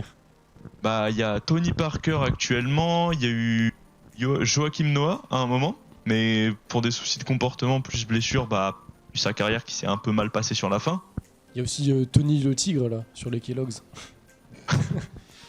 Non, sinon, actuellement, il y a Evan Fournier qui joue aux Knicks à New York, qui est un très bon joueur.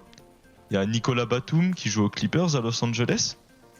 Et on a un petit Frenchie qui est vraiment pas mal, qui joue à Dallas. Frank Tilikina, je sais pas trop comment tu prononces son nom. J'ai un peu du mal, mais qui joue à Dallas, et Dallas actuellement qui est en de très bonnes mains. Mais j'en parlerai plus tard parce que c'est plus pour la fin ça. Parce que forcément je vais devoir parler de cette équipe. Et du coup, c'est des années qui sont dominées par les Lakers. Pourquoi? Parce que les Lakers, attendez, merde, j'ai perdu ma page. Ah, je suis un trou du cul. Attention, hein. Bref, les Lakers. Bon, Ne reste, ne faites pas bannir cette chaîne, monsieur. ça va, Vous il est inquiétez pas. 22h, 20h30. Tac. Il y a plus, Oui. voilà. Du coup, les Lakers, du coup, sous Kobe Bryant et Magic Johnson, c'est entre 99 et 2002, c'est 3 titres de suite. Un nouveau sweep-it. Comme si ça suffisait pas avec toutes les équipes qui l'ont fait avant. C'est domination des premières années. Qu'est-ce qui s'est passé après? Il y a eu des titres pour nos amis de San Antonio qui ont été une équipe pendant longtemps très forte, qui actuellement, ils connaissent une petite baisse de niveau. Mais c'est pas grave, ça va remonter, c'est le principe en NBA. Genre, pendant une dizaine d'années, tu vas avoir une grosse équipe. Les joueurs vont commencer à vieillir, va falloir commencer à se reconstruire, ça va prendre un cycle, ça va prendre quelques années, et puis après, bah, tu peux repartir à un gros niveau.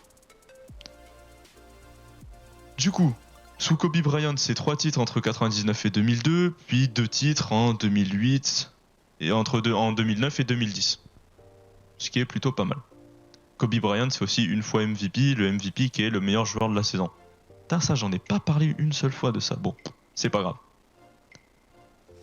Mais qu'est-ce qui se passe aussi avec tout ça dans les années 2000? J'en parlais tout à l'heure. Vous l'avez vu dans les images de présentation de la chronique. LeBron James. LeBron James qui aujourd'hui est considéré comme un des 2 meilleurs joueurs de l'histoire du basket avec Michael Jordan. Et franchement, il y a débat pour savoir lequel est le meilleur. En toute honnêteté. Même si c'est pas mes préférés, les deux, il y a débat. Pourquoi? À raison de titres. LeBron James en a 4. Michael Jordan en a 6. Michael Jordan, je crois qu'il est 4 fois MVP. C'est pareil pour LeBron James. Enfin bref, les deux se tapent vraiment. Et du coup, LeBron James, il arrive, il me semble, en 2003, vu qu'il est sur sa 18e saison. Oui, parce qu'il faut savoir, LeBron James, il joue encore, il a 38 ans. En vrai, Il a 30... il y a des sports où ça se fait, même au foot, je crois que Ronaldo, il commence à avoir cet âge-là à peu près. Ouais, mais c'est une exception, quoi. Mais en vrai, Surtout déjà, que le basket, c'est quand même super physique. Hein. Moi, j'en ai. c'est très physique. Genre, C'est énormément de contacts. déjà, à tout le niveau temps. amateur, j'en ai fait et tu douilles. Mais alors, les matchs pro, ça doit être une dinguerie. Hein. LeBron James, il a 38 ans et surtout, il fait une saison où il est à 30 points de moyenne par match. C'est là où c'est pas normal. Surtout, ça veut dire que du coup, il joue beaucoup, quoi. C'est même pas il cire le banc, c'est il joue, quoi. Il joue beaucoup. Il a 38 ans et c'est ce qu'on appelle un franchise player. En gros, c'est le joueur autour duquel l'équipe se construit et l'équipe joue. À 38 ans. Et il est à 30 points de moyenne. C'est irréel. Parce qu'il y en a des joueurs qui ont joué 18 saisons, 19 saisons ou 20 saisons. Il y en a. Mais qui sont aussi fortes offensivement et même défensivement. Bah, il y a personne qui fait ça. Personne n'a fait ça. C'est le seul à pouvoir faire ça. Et c'est le genre de gars, tu parles de Ronaldo, ça me permet de faire un petit aparté rapide. C'est le 2 sportifs. Pour moi, si tu dois prendre exemple sur 2 mecs en termes d'hygiène sportif et de soins que tu t'apportes à ton corps pour être le plus performant le plus longtemps possible, tu prends Cristiano Ronaldo et LeBron James. Le mec, il a 38 ans, il peut pas jouer toute une saison, mais physiquement, tu regardes, c'est ultra propre. Genre, c'est vraiment une dinguerie. Et pareil pour Ronaldo, du coup. Ouais, il a cette réputation-là, Ronaldo, d'être un monstre de travail. Genre, le mec, il s'arrête jamais. Enfin, c'est la folie, quoi. Mhm.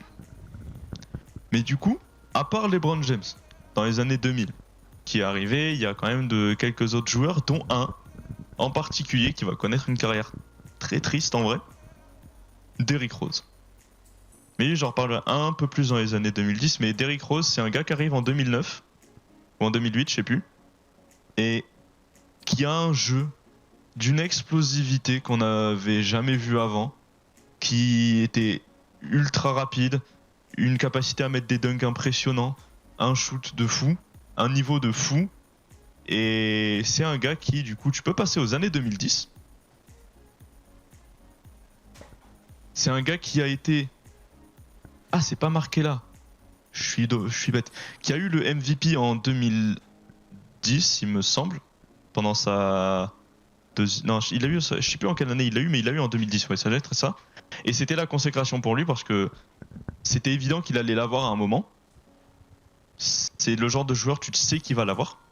Mais lui, il a eu un problème, c'est que l'année d'après, en 2011, il s'est fait un truc, je sais pas si vous connaissez, dans les sports professionnels, c'est les croisés.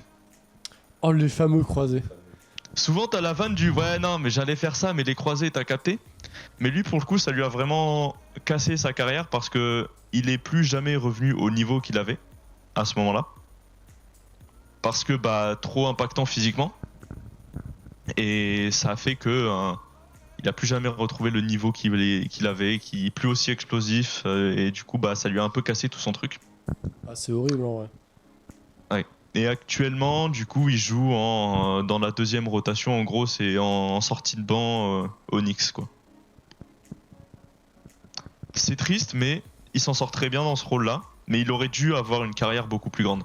Il aurait dû écrire une nouvelle page de l'histoire des Bulls, mais ça s'est pas fait du coup. Et c'est dommage. La Mais faute, ce t'as qui pas est- de chance.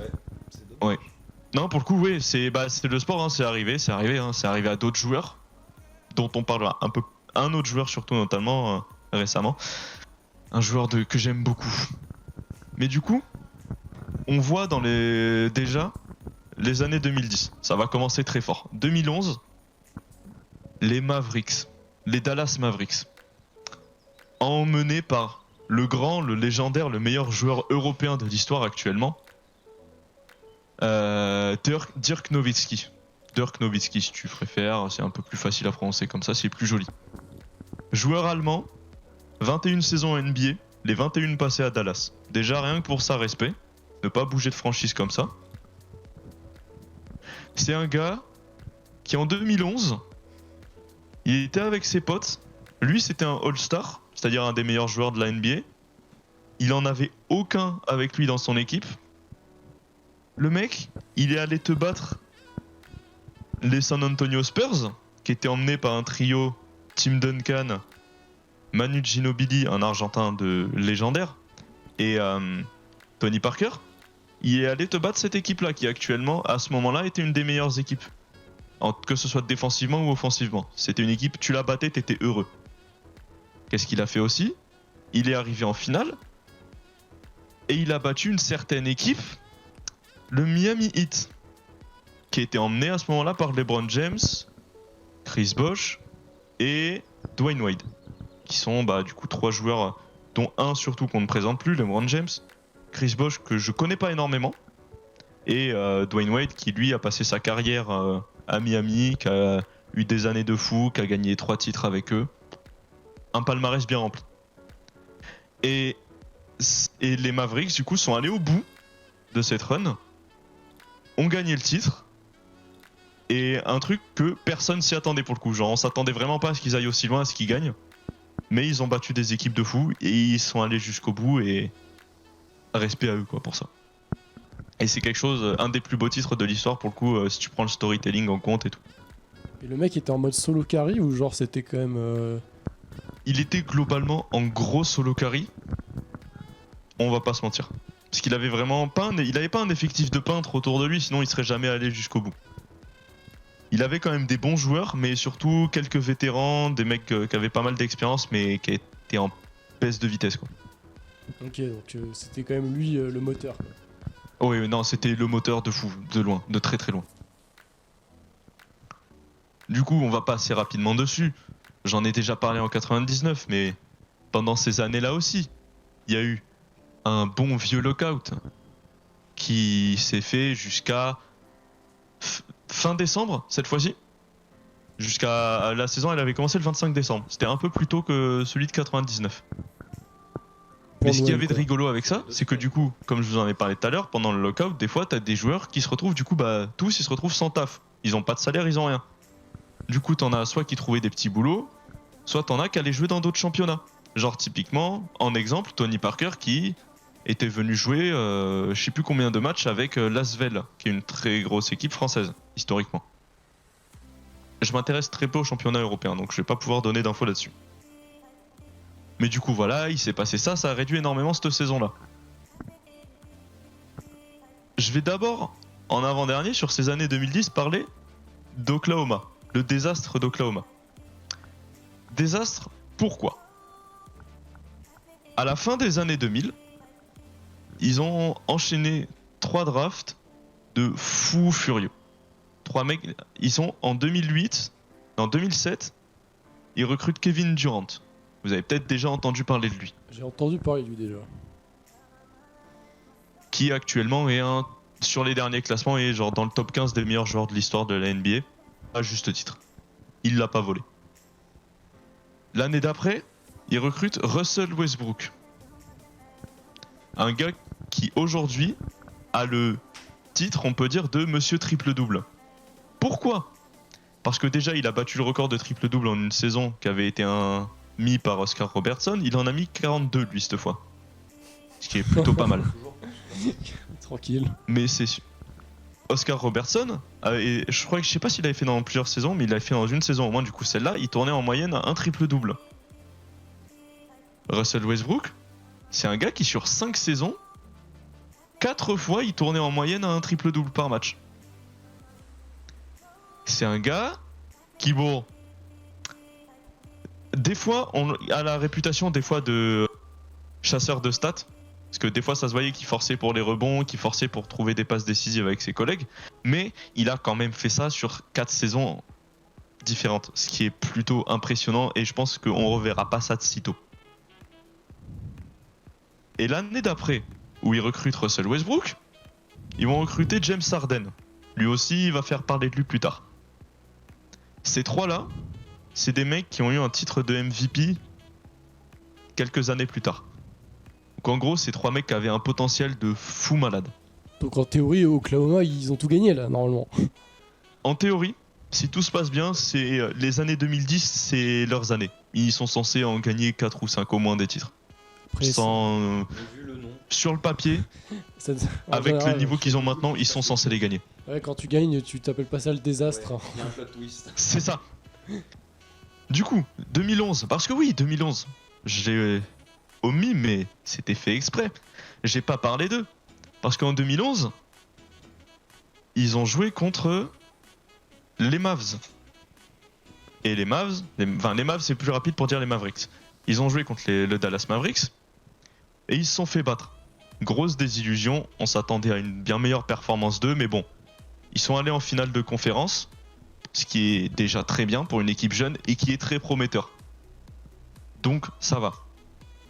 L'année d'après, 2011-2012, qui c'est qui arrive en finale NBA ? C'est Oklahoma. Mais c'est Oklahoma qui gagne le premier match, mais qui derrière, ils se font souffler par Miami, ils perdent 4 matchs de suite, parce que en face t'avais de l'expérience, t'avais de l'agnac, t'avais de l'envie de gagner, plus que là, et ouais du coup surtout plus d'expérience.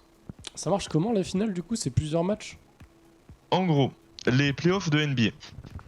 T'as d'abord la saison régulière, ouais c'est vrai que je l'ai pas précisé, j'aurais dû. T'as une saison d'NBA, t'as une saison régulière où t'as 82 matchs, qui se durent du coup de fin octobre jusqu'à mi-avril. Et t'arrives en playoff après, où c'est les 8 premières équipes de chaque conférence. T'as une conférence Est, une conférence Ouest, pour répartir les équipes. Et le premier affronte le 8ème, le deuxième le 7ème, etc. Genre jusqu'à ce que le 4ème affronte le 5ème. Et à chaque fois, c'est sous forme de BO7. En gros, c'est au meilleur de 7 matchs. Et du coup, c'est le premier qui en a gagné 4 dans la confrontation qui passe au stade d'après. Ok. Et du coup, t'as d'abord des quarts de finale, des demi-finales, puis des finales de conférence. Et le gagnant de chaque conférence arrive en finale NBA. Et du coup, potentiellement, si tu joues 7 matchs à chaque fois, tu peux te manger une saison avec déjà 82 matchs, plus 7, ça te fait 89, puis 96, puis t'en rajoutes 4, t'arrives à 103, fait puis 110 beaucoup. matchs au maximum. Ça fait beaucoup. Physiquement, c'est intenable, genre, hein, c'est Ça impossible. fait plus de 2 matchs par semaine, vu que t'as 55 semaines dans une année, il me semble. Bah, c'est assez ridicule. Tu rajoutes l'entraînement et tout, les mecs se reposent jamais Mhm. quoi. Non, c'est un truc de fou. Et du coup, ouais, ça fonctionne comme ça les playoffs. Je vais oublier de le préciser et merci d'avoir posé la question. Et du coup, Oklahoma arrive en 2012 à une finale de NBA perdue. Mais encore une fois, pour des joueurs jeunes comme ça, un effectif jeune, qui avait une moyenne d'âge de 26 ans, ce qui est jeune en vrai, bah, une finale de conférence perdue, puis Merci une de finale préciser. NBA perdue, ça reste très bien, ça reste de très grosses perfs, et il y en a beaucoup qui aimeraient rien qu'être en finale. Mais c'est là que l'ego de certaines personnes peut rentrer en jeu. Et c'est là qu'on va parler de James Harden. James Harden qui lui en avait marre d'être un joueur de sortie de banc, il s'en sortait très bien comme ça, et qui voulait avoir plus d'importance dans le jeu, et du coup aussi un salaire un peu plus conséquent, puisqu'il commençait à être performant les trois, et fallait arriver à garder les trois avec le salaire qui match. C'est compliqué quand t'as trois mecs de ce niveau-là. Et du coup, bah, ils ont pas eu le choix, et ils ont dû finir par l'échanger avec un autre joueur d'une autre équipe. Il est parti du coup à Houston. Et il a écrit sa petite histoire là-bas avec son titre de MVP. Il a jamais gagné de titre, mais il a fait ses petites stats. Il est plutôt bon, le Boog. Et du coup, bah, à partir de là, il restait plus que Kevin Durant et Russell Westbrook à Oklahoma. Et bah, ça a plus jamais été comme avant. Le niveau était toujours très fort entre les deux. Les deux, ça reste des monstres. Mais il n'y a plus jamais eu ce niveau. Ils sont plus jamais allés en finale de NBA. C'était fini un peu pour leur histoire. Qui aurait pu être très grande s'ils avaient gardé les trois. Très clairement. Les années 2010, elles étaient pour eux. Aïe aïe aïe. Mais ça arrive, c'est des choses. C'est le sport. Payer aussi, ils voulaient pas payer. Ils voulaient pas payer. Mais après, je pense qu'ils demandaient beaucoup. Je sais plus combien ils demandaient, mais ça devait être pas mal. Mais gagner la NBA, ça n'a pas de prix. Ah oui. Si, du coup, les joueurs. Et du coup, dernier fait des années 2010 dont je vais parler, et dont je vais prendre beaucoup de plaisir à parler, parce que c'est mon équipe favorite, c'est celle qui m'a fait vraiment regarder le basket, m'intéresser à la NBA, c'est les Warriors. Bon, ils sont tout petits là, mais les Golden State Warriors, si vous voulez l'appellation complète, actuelle. Ces mecs-là, il y a Stephen Curry dedans, qui est un peu connu aujourd'hui. Il y a Klay Thompson, qui est un monstre de niveau aussi. Et Draymond Green, c'est en gros le trident des Warriors. C'est ce trio-là, ils sont forts. 2011, ça commence, arrivée de Stephen Curry, ils font leur petit truc, il fait une saison rookie pas incroyable. Une deuxième saison où il se blesse à la cheville. Ça commence à être embêtant. Mais après, il se remet bien, il se remet dedans. Ça commence à bouger, ils arrivent à récupérer Klay Thompson, puis Draymond Green. Donc bon, les mecs, ils sont bons. Arrive la saison 2014-2015. Où c'est là qu'on commence à avoir un effet Stephen Curry. J'en reparlerai un peu en détail plus tard. Sur la NBA. Enfin, l'effet qu'il a eu sur la NBA. Et du coup, 2014-2015, on sait pas comment ils en sont arrivés à ce niveau-là. Mais c'est eux qui ont fini par gagner le titre à la fin. Je sais plus qui c'est qu'ils ont affronté en finale, je crois que c'était Cleveland. Ils sont juste bons. Ils étaient juste bons finalement. Mais là où ils vont prendre en niveau, c'est la saison d'après. La saison 2015-2016 qui a été une saison historique. Pour beaucoup de raisons. Notamment parce qu'ils ont battu le record des Bulls de victoires en une saison. Les Chicago Bulls avaient fait une saison avec 72 victoires et 10 défaites. Et sur le dernier match de la saison, les Warriors, ils arrivent à récupérer leur 73e victoire de la saison pour battre le record historique. Et à ce moment-là, on se dit, le titre, il leur est promis. Ils vont gagner à la fin, ils vont faire leur deuxième titre de suite. On va y venir. Ils font une première série de playoffs, ils vont en 6 matchs. Ils étaient un peu cramés de la saison régulière. Ils arrivent en demi-finale. Pareil, ça fait 5 matchs. Ça commence à durer. Finale de conférence, ça va en 6 matchs. Ça les crame un peu plus. Et ils arrivent en finale NBA contre Cleveland. Cleveland, équipe qui avait récupéré LeBron James en première. Et où il avait fait son retour. Et il voulait son titre avec Cleveland avant la fin de sa carrière. Le premier match, victoire de Golden State, tranquille. Deuxième match, victoire de Golden State. Troisième match, victoire de Cleveland. En même temps, ils sont chez eux. Quatrième match, victoire de Golden State. Du coup, remettez-vous dans le contexte. Pour gagner une série en playoff, il faut 4 victoires. Là, il y a 3-1 pour Golden State. On se dit, bah, c'est free. Ils vont gagner. Et non. Ils ont perdu, Parce que, bah, en face, il y avait LeBron James et Kyrie Irving, un joueur.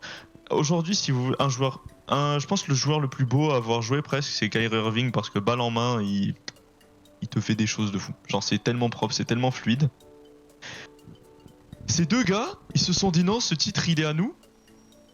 Et ils ont remonté du coup ce déficit de victoire. Ils sont allés gagner à la fin. Dont notamment on se souviendra d'un match où les deux avaient inscrit 40 points. Sur le même match. Ce qui n'est jamais arrivé dans l'histoire de la NBA en finale en tout cas.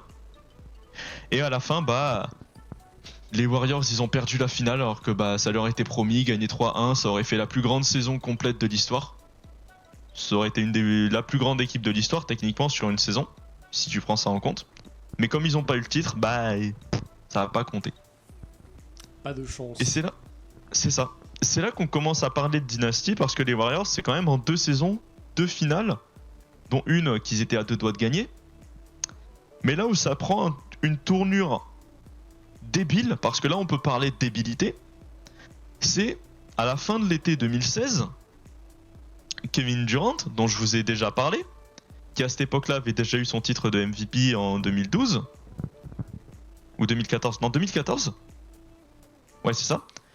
Ah oui, sur la saison 2015-2016, du coup, Stephen Curry il a eu son titre de MVP, mais pas n'importe lequel. Un titre de MVP unanime, c'est-à-dire que tous ceux qui votaient ont tous mis Stephen Curry en premier dans leur classement, et c'est la seule fois où c'est arrivé dans l'histoire. Ce qui est plutôt pas mal. Sachant que dans sa saison, il avait mis 400 paniers à 3 points, ce qui n'est jamais arrivé depuis, ce qui est un record absolu. Et c'est ça qui a fait, en plus des victoires, que tout le monde a voté pour lui parce que ça devait être lui. Du coup, Kevin Durant rejoint les Warriors en 2016. Ça fait que on a un quatuor avec Klay Thompson, Kevin Durant, Stephen Curry et Draymond Green. Les 4, c'est des All-Stars. Voilà, pour donner une idée de la débilité de ça. Et résultat, la saison 2016-2017... Non, ils ont tout gagné, ils ont tout gagné. La saison 2016-2017, une 60aine de victoires. Un peu moins de victoires, mais du coup on a baissé le rythme, on a appris la leçon de l'année d'avant. Ils arrivent aux playoffs de l'année du coup 2016-2017. Ils ont perdu qu'un seul match sur tous les playoffs. Ils ont détruit tout le monde. C'était injouable. Parce que les mecs étaient trop forts. Offensivement, c'était injouable. Défensivement, c'était bon. Mais c'était injouable. Qu'est-ce qui se passe l'année d'après, 2017-2018 Pareil. 55, 60 victoires. On arrive en playoff. On roule sur tout le monde. On gagne. Tranquille. Qu'est-ce qui se passe l'année d'après Allez. Avant l'année d'après, il y a quand même eu un transfert majeur de Kawhi Leonard, qui est un joueur qui à cette époque-là avait déjà eu un titre avec les Spurs et un titre de MVP. Il arrive à Toronto.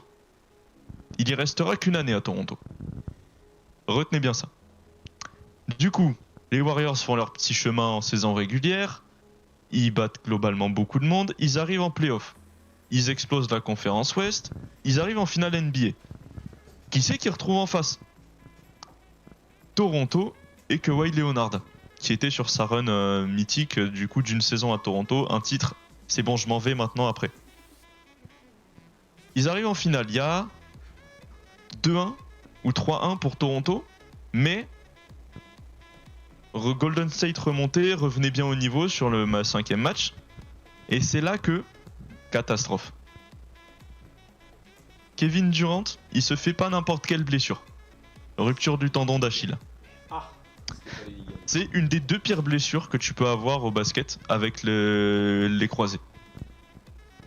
Il se fait tendon d'Achille, il peut plus jouer, ça fait une grosse perte. Mais les Warriors gagnent quand même le match. Donc il y a 3-2. Alors peut-être. Arrivé au 6e match. Attention, nouveau twist. Les Warriors sont bien dans le match, ils sont bien partis, ils sont devant, tout ça. Mais, le twist, la baguette magique du plot twist. Klay Thompson, qui est un des 3 meilleurs joueurs des Warriors, lui, il va pas se faire le tendon d'Achille. Il va se faire les ligaments croisés. Parce que c'est pas drôle de perdre un de ses 3 meilleurs joueurs, pourquoi pas en perdre 2, tu vois. Non, mais genre Toronto, Et ils ont du coup, saboté bah, à des la joueurs, fin, les mecs démoralisés, c'était impossible. Enfin, Stephen Curry, il était à bout parce que bah, tu perds 2 de tes 3 meilleurs joueurs et il pouvait pas continuer de solo carry sur la série. C'était trop de motivation en face. À la fin, ils perdent la finale et du coup, bah, ils peuvent pas gagner le titre cette année-là et pas de repeat du coup. L'injustice. C'est vrai que du c'était sport. justement le C'est ça. moment où même tout seul, tu vois, il allait supporter son équipe Ouais, mais c'est et trop solo dur. carry, mais non. C'est trop dur, c'est trop dur. Non, ouais, ça doit être. Non, c'était. Il l'a raconté plusieurs fois, c'était un des moments le moment le plus dur de sa carrière. Genre, que les 2 mecs comme ça se blessent, il était là, genre, bah. C'est mort. Quand en face, t'as des mecs qui sont morts de faim, qui veulent juste gagner, c'est free, quoi. Mais du coup, pour résumer, les Warriors, sur ces années-là, c'est 5 finales de suite. Non. Ouais, c'est ça, 5 finales de suite, 3 titres. Ils en ont perdu une très bêtement, ils auraient dû la gagner. Et là, bah après, c'était une histoire de blessure, mais sinon, c'était parti pour quoi. Les 2 saisons qu'on suivi, bon, des saisons blanches, hein, ils arrivent pas en playoff parce que ils perdent certains joueurs. Entre-temps, Kevin Durant, il est parti des Warriors. Et il faut savoir qu'après l'année d'après, on est en août 2020, on est là, ah oui, Klay Thompson, il va revenir. Non, pendant un entraînement, il se fait le tendon d'Achille. Alors, Voilà. le karma. Donc lui, il faut savoir, sur 2 ans et demi, il a pas joué. Parce que croisé puis tendon d'Achille. Mais maintenant, il est revenu à un gros niveau. On est trop heureux, je suis trop heureux de le revoir. Et ça fait du bien. Et du coup, diapositive suivante, je vous ai parlé de Stephen Curry, sans transition. Hein. J'ai parlé de Stephen Curry et de l'effet Stephen Curry. L'effet Stephen Curry... Déjà, Stephen Curry sur les 3 points. Plus de 3003 points inscrits, le seul dans l'histoire. Futur. Une précision, bah, la meilleure précision dans le top 50 de ceux qui ont inscrit le plus de paniers à 3 points. Lui, c'est le premier, celui qui en a inscrit le plus, et c'est celui qui a la plus grosse précision. Et c'est un gars qui a montré que bah,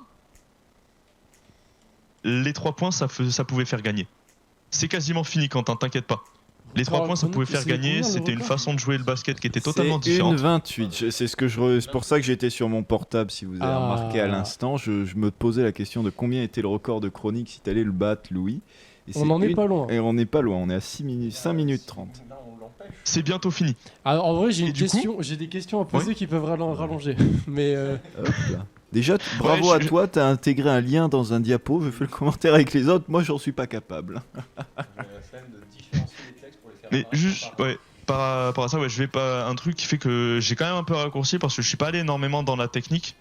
Mais je voulais surtout parler des événements majeurs qui s'étaient passés dans les différentes Non, années. mais parce continue, que je trouvais ça quand même tu sais, plus intéressant et on s'en fout. facile Hein, à t'inquiète, comprendre. j'avais eu le même Oui, effet avec la chronique e-sport. Je me suis dit, est-ce que je rentre plus Ouais. dans le détail au bout d'un moment T'inquiète, c'est ça. tu pourras en refaire pour après. Y a pas Du de coup, souci. l'effet Stephen Curry. À partir de 2014-2015, il a commencé avec les Warriors et puis Klay Thompson l'a bien aidé. Ils ont montré qu'ils étaient de plus en plus forts, que c'était quelque chose d'important. Et ce tir-là, c'est celui qui a fait vraiment la légende de Stephen Curry. Parce que un de mes plays, effet pause instant, quasiment. Je te coupe le son. Les play et pause instant. Ouais, c'est fait. Si tu regardes au score, c'est contre Oklahoma et Kevin Durant était encore à Oklahoma à ce moment-là. C'était pendant la saison 2015-2016. Et c'est overtime, un match serré de fou. Et on aime ça, ce genre de match serré de fou. Il y a 118 à 118. Tu vois l'ambiance. Possession Golden State, en général, quand il reste 4 Fais secondes, cette blague. dans s'il ce te genre plaît. de moment, tu prends un temps mort. Pour réfléchir à qui va tirer, qui va faire quoi et tout ça. Je te laisse Faut mettre play assumer et ses voir blagues, ce qu'a Damien. fait. On l'a pas entendu la blague. Non, on l'a pas Attends, entendu. désolé de te couper. On n'a mais- pas entendu. T'inquiète, t'inquiète. Ah, mais j'ai juste dit 118 de 118, voilà, c'est tout, finito. Allez, ça va, On l'écoute t'est on coupée. n'a pas entendu. Enfin, en tout cas, moi, j'ai pas entendu. Non, mais on fait ce qu'on peut pour que t'atteignes le record. Mais du coup, tu peux mettre play et voir ce qu'il a fait lui. Il s'est arrêté au milieu du terrain, il a dit non, je vais pas plus loin. Ok. Voilà. Et voilà. Et ce tir-là, Même eux, ils sont en mode.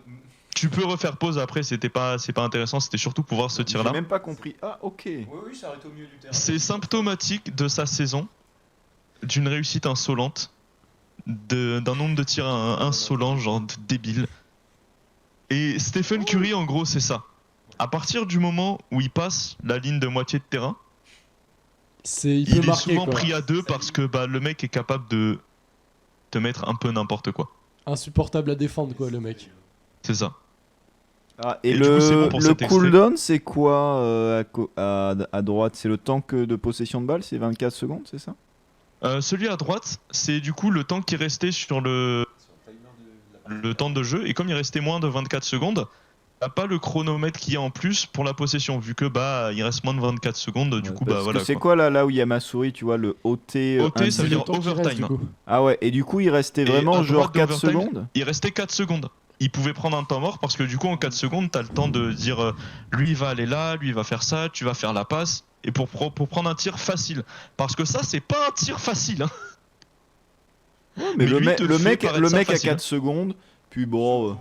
Franchement, il aurait pu, pour le style, attendre un peu pour la mettre, tu sais, quand t'as le beeper Ouais. et tout, et que ça c'est les... Ouais.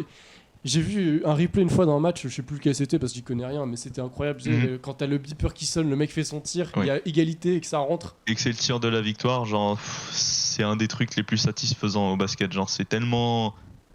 C'est la légende. Waouh, t'es juste là genre... comment c'est possible, genre l'effet que ça fait, genre c'est... Et du coup, par rapport à l'effet Stephen Curry, bon c'est pas sur le diapo, mais des petits stats, en moyenne, sur les années 2010 jusqu'à cette année, le nombre de tirs à 3 points en moyenne par chaque équipe sur un match. Entre 2010 et 2012, c'était 18 points en moyenne, 18-3 points en moyenne. Entre 2013 et 2014, c'était 21, ça commence à monter. 2014-2015, c'était à 22, la saison d'après, t'es à 24. En 2016-2017, tu passes à 27, puis après tu passes à 29, puis après à 32, puis 34, puis 34, puis 35 sur la dernière saison. C'est dire à quel point ça a changé la façon dont on jouait au basket, c'est que avec cette équipe-là, ils ont montré que les 3 points ça marchait. Les 3 points c'était une façon de gagner. Et du coup, maintenant, beaucoup de monde rêve d'avoir le shoot de Stephen Curry.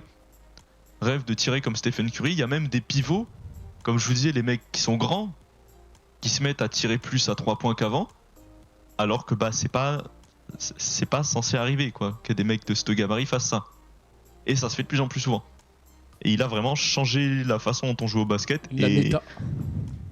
fallait en parler de ça. La méta 3 points, évidemment. C'est ça. Et du coup, tu peux passer à la dernière diapo. Qui, pour conclure tout ça, il n'y a rien de marqué, il y a juste un petit truc. Et maintenant, la NBA, c'est quoi? Maintenant, il y a des vieux joueurs comme Stephen Curry qui est qui a genre 34 ans. Il lui reste genre, 4 saisons. LeBron James qui en a 38. Chris Paul qui en a 37. Kevin Durant qui en a 35. Tu commences à sentir la fin d'une ère. Et là, on veut le renouveau, les nouvelles stars. On veut le renouveau. Et le renouveau, il est là. Je vais parler rapidement pour pas durer. De toute façon, c'était pas prévu que je parle rapidement d'eux. Enfin, que je parle longtemps d'eux. Actuellement, se mettre à suivre la NBA, c'est un bon moment parce qu'il y a des mecs qui sont en train d'exploser et qui sont incroyables à voir. Notamment Ja Morant, qui joue à Memphis, qui a genre 20 ans. Ou 21, je sais plus, je crois qu'il en a. Ouais, non, il en a 21. C'est un mec qui a fait 1m91 qui peut te claquer des dunks spectaculaires, qui a c'est le une fameux. capacité à rester en l'air tellement intense, enfin tellement énorme. T'as l'impression qu'il vole des fois vraiment premier degré. Et pour lui, c'est un mec qui est incroyable à avoir joué, qui a pris un niveau de fou cette année. Attends, tu peux redire son nom? Ja Morant. J-A espace M-O-R-A-N-T. Je crois qu'il y a moyen que c'est lui. J'ai vu un clip Twitter de Trash Talk une fois, un mec qui volait. Genre, c'est peut-être lui. Genre, je te jure, j'ai vu une détente. C'est J'ai jamais vu ça. sûrement lui en vrai. C'était incroyable. Sur cette saison surtout. Et c'est... Au passage, j'en profite. Il y a C'est un record battu hein. Pour la chronique. Let's go. C'est quasiment fini. Et il y a Anthony Edwards qui lui est monté en puissance cette année, qui joue à Minnesota. Et puis surtout, un petit Européen que j'affectionne. Si vous voulez suivre la NBA, vous pouvez la suivre pour lui. Luka Doncic. Qui est un mec qui fait 2 mètres. C'est un Slovène. Et c'est un mec qui... Il a un niveau que t'es censé avoir quand t'as 5-6 saisons en NBA. Lui, c'est sa 4ème. Enfin, 5-6 saisons, je suis gentil. Quand t'es à genre 28-29 ans, il a 23 ans. Il a des stats de fou. Il a un niveau de MVP déjà. Cette année, il est en finale de conférence. contre les Warriors. Du coup, je suis très heureux. Et quand Et elle est quand cette finale? les finales de conférence, ça commence cette nuit avec la conférence Est. Je sais ce que tu vas faire cette nuit. Je suis pas sûr de le regarder celui-là. Mais non. Mec, on t'a préparé la soirée là, attends. Là, en fait, on est que dans la waiting room de la finale de conférence. C'est ça, attends, ça fait 1h30 C'est à on commente 2h30 la quand même. NBA. Attendez, monsieur. Après, je travaille pas demain, donc en vrai, go. Bah voilà, mec, tu Voilà, travailles voilà, pas demain. voilà. Moi, je veux pas dire. Non. Et du coup, ouais, vraiment, suivre la NBA en ce moment, Moi, je c'est peux un parler bon moment pour d'espace, s'accrocher. mais normalement, il n'y a pas 4 chroniques. Hein, donc. C'est un bon moment pour s'accrocher parce qu'il y a des jeunes joueurs qui sont incroyables à avoir joué, qui ont un niveau de fou. Surtout Luka Doncic en européen, c'est un petit côté un peu intéressant, quoi. Et on a des mecs du coup trop forts, trop beaux à avoir joué, voir la fin de carrière de certaines légendes et voilà quoi. Suivre la NBA en ce moment, c'est cool. C'est hype. Si vous voulez vous y mettre, comme l'a mentionné monsieur qui a fait sa chronique sur le K2 là, Damien. Trash Talk. Damien, j'ai oublié ton prénom, je suis désolé. LP. Vous pouvez suivre sur Twitter et sur YouTube aussi. Je suis flou. Trash Talk, qui sont des gars qui font un taf de fou, de très grande qualité, qui sont très actifs sur le basket, qui font plein de vidéos qui retracent l'histoire de la NBA sur les trucs actuels, que je vous conseille énormément à avoir travaillé. Et si vous voulez vous mettre à regarder quelques matchs en ce moment, bon, même s'il y en a qui travaillent, ce que je comprends, il y a les finales de conférence et les finales NBA qui vont s'enchaîner sur le prochain mois, ça va être plutôt pas mal. Et du coup, bah, point final, bah, le basket c'est cool, c'est trop bien à regarder, c'est ultra intense, et c'est trop cool de vivre de grandes choses en regardant du sport, quoi. En vrai, je trouve que c'était c'est une super introduction. Ça serait vraiment, tu vois, moi je serais très intéressé à que tu nous parles un peu plus des clubs, des trucs, des franchises, parce qu'à chaque fois, tu vois, on a des noms, les Chicago Bulls. Moi, le nom me dit un truc, mais t'as toujours une histoire. C'est comme, raconter l'histoire du club toulousain. T'as vraiment du storytelling et des trucs. Et on voit que t'as vraiment une passion à chaque fois, t'as voulu t'arrêter sur plein de trucs et de te dire ces saisons. Je pense que ce serait vraiment à te réinviter sur des. Tu peux nous parler juste peut-être d'une histoire d'une histoire, d'un storytelling là sur la saison où et sur un truc récent, tu vois, comme ça t'aide à. Parce que là, on a quand même à peu près toutes les clés en main pour voir la NBA. Moi, j'avoue, j'y connaissais pas du tout la NBA. Et genre, c'était super cool, j'ai appris plein de trucs. Et je pense que t'as fait un peu le tour des storytelling en général. Genre, on a compris en gros, là en ce moment, c'est genre le cycle Warriors avec les vieux, puis les nouveaux qui arrivent et tout. Mais tu vois, genre ce genre de détails, c'est trop bien, ça permet de mieux suivre un truc, tu vois. Genre quand tu connais le storytelling, t'es 10 fois plus hypé. Ah bah ouais, c'est sûr. Moi, je pense que j'ai pas eu le temps parce que c'était les news, mais sur le Major CS, tu vois, si j'ai envie d'hyper les gens, je raconte le storytelling des équipes et tu sais, ça te donne direct envie, tu vois, tu connais l'histoire. C'est trop bien. Bah, typiquement, la Immortals, là, qui est sur une série, c'est une saison un peu The Last Dance, tu vois, avec ouais, c'est ça. Les vieux brésiliens et c'est incroyable ce qu'ils racontent, quoi, dedans, en faisant ça. C'est ça, exactement. C'est comme le club toulousain et tout. Oui, c'est ça, nous, le club toulousain, potentiellement faire. Ça, enfin, on va faire ma petite pub rugby, mais on a perdu la demi, là. La demi face au Leicester, et le Leicester, putain, qu'est-ce qu'ils sont forts, et là, c'est le but, c'est gagner le top 14, donc... plus, vous êtes derrière au top 14, non mec, le top 14, c'est un enfer, hein. Là, il y a genre 4-5 équipes. C'est toujours Montpellier qui est premier ou pas? Ouais, c'est let's go. Montpellier ou Bordeaux-Bègles, je sais plus. Oui, mais c'est ça. Mais du coup, voilà. Et le truc, c'est que c'est trop chaud. Mais on n'est pas là pour parler de rugby. Un jour, on parlera de. Je pense. Mais du coup, tu parlais de potentiellement faire un focus, tu vois, une prochaine fois déjà sur ma caméra, mais sur une saison spécifique. Et cette blague est vraiment potentiellement, elle est très bien tombée. Potentiellement, du coup, prochaine émission en fonction du parcours que font Dallas sur la fin de saison et parler de la saison qu'ils sont en train de faire et s'ils vont jusqu'au bout, quoi, parce qu'il y aura des choses à dire. Ouais, j'avoue, parce que même, tu vois, la petite vidéo là, moi je pensais à genre 1 minute 40, je me suis dit, bon, ça va se passer à genre 30 secondes. En fait, non, c'est les 4 premières secondes, ça suffit. Parce que je voulais vraiment parler de ce tir spécifiquement, et du coup, il fallait juste ça, quoi. Bannez-moi ça, les modos. Et voilà, du coup, bah. Ouais, les banneaux, les modos Bordeaux, bon, hein, voilà. Ouais, ça mérite un kick, Bordeaux. Ouais. Toléré. Non, Bordeaux rugby, même dans. C'est pas vraiment le sud-ouest, Bordeaux, hein, c'est la côte atlantique. Hein. Ouais, non, Mais mais du en coup, tout cas, merci beaucoup. Je Ouais. pensais pas que ça durerait autant de temps. Je suis désolé. Mais sois pas désolé, c'était très intéressant en vrai de tout ce, Ouais. tout ce que tu vois. Moi, j'y connais vraiment rien. Le basket, je me dis, on a déjà vu trois extraits de matchs de basket à la télé. Mais tout le truc des franchises, des machins, et en fait, c'est organisé comme ça, c'est vraiment. Tu vois, c'est. Tu montres cette chronique à quelqu'un qui y connaît vraiment rien, et c'est vraiment Ouais. ça. ah, t'as les bases quoi. C'est ça. Il y a forcément des trucs que j'ai loupés, mais il y a des franchises qui méritent vraiment une émission entière, genre juste au hasard, là, les Lakers et les Celtics, tu vois, genre c'est deux franchises où t'as tellement de choses à dire.